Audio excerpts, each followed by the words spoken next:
थी। पुरी के जगन्नाथ मंदिर में भक्तों की भीड़ भी कुछ कम थी। पुजारी ने अभी अभी भगवान जगन्नाथ को भोग अर्पित किया था और बाकी की सेवा पूजा में व्यस्त थे।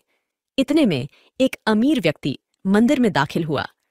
उसके कपड़े और पहनावे से उसकी समृद्धि साफ झलक रही थी। यह व्यापारी हैदराबाद से आया था और उसका नाम था जगत सेठ। वह जगन्नाथ जी का परम भक्त था और उन्हीं के दर्शन के लिए यहाँ आया था। जगत सेठ ने मंदिर में प्रवेश किया और देखा कि भगवान को भोग अर्पित किया जा रहा है। उसने सोचा, भगवान को दिया गया भोग तो सामान्य है। मेरे पास इतना धन है कि मैं सबसे महंगा और स्वादिष्ट भोग अर्पित कर सकता हूँ। आखिरकार सब कुछ उन्हीं का तो है।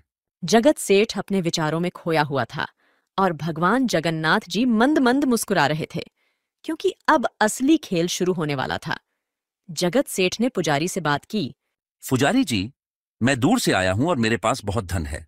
मैं चाहता हूं कि भगवान को मेरे नाम से सबसे महंगा भोग अर्पित किया जाए। यह सुनकर पुजारी खुश हो गए और बोले, अवश्य सेठ जी, भगवान जगन्नाथ सबकी इच्छाएं पूरी करते हैं। आप बताइए, क्या भोग अर्पित करना चाहते हैं? जगत सेठ ने एक थैली में 1 लाख रुपए दिए और कहा, ये लीजिए पुजारी जी, इस थैली में 1 लाख रुपए हैं और ये सारे जगन्नाथ जी के भोग के लिए है।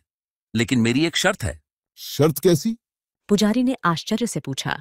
अभी मैं कुछ दिन यहाँ पुरी में ही हूँ। मेरी शर्त यह है कि यह जो 1 लाख रुपए की धनराशि मैं आपको दे रहा हूँ, वह सारी की सारी धनराशि केवल एक ही दिन में मेरी नजरों के सामने खर्च होनी चाहिए, और वह भी सिर्फ जगन्नाथ जी को भोग लगाने के लिए। यह सुनते ही पुजारी पांडा के होश उड़ गए। उन दिनों दूध 4 पैसे प्रति लीटर और घी 50 पैसे का होता था। लाख रुपए का भोग बनाना मुश्किल था। जगन्नाथ जी को तो प्रिय है चीनी और मक्खन, लेकिन इतने सारे पैसे सिर्फ चीनी और मक्खन पर कैसे खर्च कर सकते हैं? तो बस इसी उलझन में उलझे हुए पंडों ने यह निर्धारित किया कि अब हम सीधे जगन्नाथ जी से ये पूछेंगे कि वो आखिर क्या खाना चाहते हैं, और उन्होंने जगत सेठ को यह बात बता दी। यह सुनकर जगत सेठ भी खुश हो गए। चलिए, अच्छा हुआ। अब जगन्नाथ जी खुद ही बताएंगे और फिर उनकी पसंद का भोग मैं बनवा कर दूंगा। यह बड़ा अच्छा हो गया। रात को मंदिर के मुख्य पुजारी मंदिर के अंदर ही सो गए। जगन्नाथ जी ने उन्हें सपने में दर्शन दिए। हे दीन बंधु, हम तो बड़े ही विकट स्थिति में फंस गए हैं। आप तो सर्वज्ञ हैं। कृपया आप मुझे बताइए कि आपकी क्या इच्छा है। इस धन को कहां और कैसे खर्च किया जाना चाहिए? हम आपके भोग के लिए सिर्फ एक ही दिन में पूरे 1 लाख की धनराशि को कहां खर्च करें? जगत सेठ से कहो कि वो मुझे एक पान अर्पित करें। जब पांडा ने ये सुना तो उसे विश्वास नहीं हुआ। सिर्फ एक पान उसने मन में सोचा। अरे प्रभु, हमें तो पूरे 1 लाख खर्च करने हैं। भला एक पान पर इतना कैसे खर्च हो पाएगा? प्रतिदिन मैं सामान्य चुने वाला पान ग्रहण करता हूं। जगत सेठ से कहो कि वो मुझे जो पान अर्पित करेगा उसमें सामान्य चुना नहीं, अपितु गज मोती चूर्ण का उपयोग किया जाए। यह पान ग्रहण करने के पश्चात मैं बताऊंगा कि अब मुझे क्या खिला सकते हैं। ऐसा कहकर प्रभु अदृश्य हो गए। सुबह पुजारी ने जगत सेठ को यह बात बताई। यहाँ आपको हम बता दें कि गज मोती अत्यंत दुर्लभ था और हजारों में से किसी एक हाथी के मस्तक में पाया जाता था।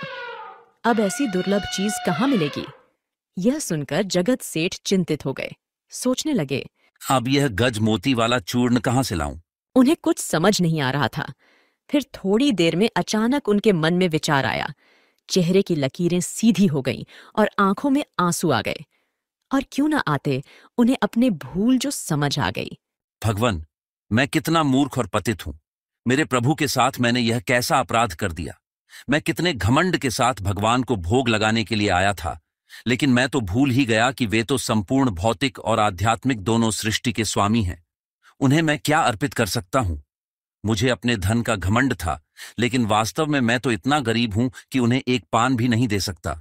उन्होंने अपने राजसी वस्त्र उतारे, साधारण वस्त्र पहने और 1 लाख रुपए की थैली भगवान के चरणों में रख दी।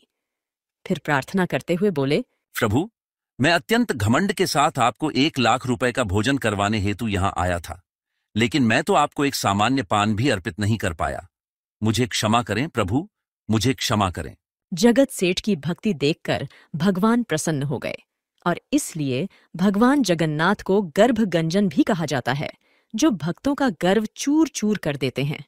आखिर प्रिय भक्त में अभिमान का अंश कैसे रह सकता है? क्योंकि जैसे भक्त को भगवान से प्रेम होता है, वैसे ही भगवान भी अपने भक्त से दूर नहीं रह सकते। इसलिए भक्त में अगर